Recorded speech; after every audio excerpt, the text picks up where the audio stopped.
Ovisnost je o kockanju jedna od najopasnijih ovisnosti i svi mi znamo u našim životima nekoga blizu nas koji je upao nažalost u tu klopku te ovisnosti i gdje se razaraju obitelji i gdje se stvarno jedno strukturno vidimo probleme. I ja mogu samo pohvaliti predlagatelja jer je jasno da je napravljen ogroman iskorak u odnosu na prvo čitanje.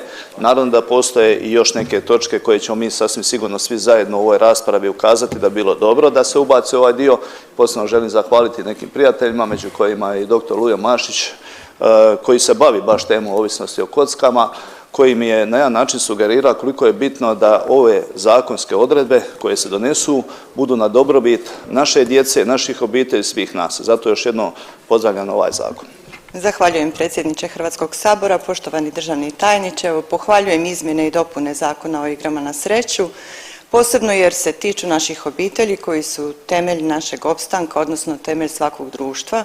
Pa iz tog razloga vas i pitam jeste li razmišljali o ograničavanju uloga, odnosno ograničavanju maksimalnog gubitka po uzoru na neke od zapadnoevropskih zemalja gdje osoba koja se kladi ne može, da kažem, prokockati na razini od mjesec dana, na primjer, iznos od 1000 eura. Evo, zanima me jeste razmišljali o takvim restrikcijama. Hvala. Hvala lijepa poštovana zastupnice. Da, u ovom trenutku prilikom izmjena ovog zakona nismo razmišljali o navedenim restrikcijama, međutim mogu samo reći da nakon što zakon bude izglasan i u primjeni određeno vrijeme, namjera je predlagatelja da se provede evaluacija učinka navedenog zakona, te ako budu potrebne i dodatne mjere s ciljem suzbijanja ove vrste ovisnosti, naravno Ministarstvo financija je spremno ići u tom smjeru.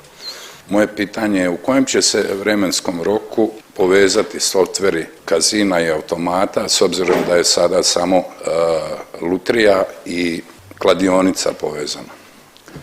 Pitanje je zbog toga zato što se tu otvara jedan prostor za manipulaciju i naravno za veliko pranje novca. Hvala. Ako sam dobro razumio pitanje, mislite kada će se povezati na registar koji će se uspostaviti, povezat će se, obveza je da se povežu odmah nakon uspostave registra i onda će oni svi imati u realnom vremenu podatke o samo isključenim igračima, tako da je to jedna izuzetno velika novost. Obzirom na rastući broj ovisnosti o kockanju i činjenicu da je od tog broja 81% ovisnika o kockanju online, hoćemo li osim blokiranja IP adresa na internetu blokirati i transakcije čime će se onemogućiti igraču da uplati u bilo kakve igre čiji subjekti priređuju nelegalno, po uzoru na Poljsku koja je uspjela crno tržište klađenja dovesti ispod europskog prosjeka?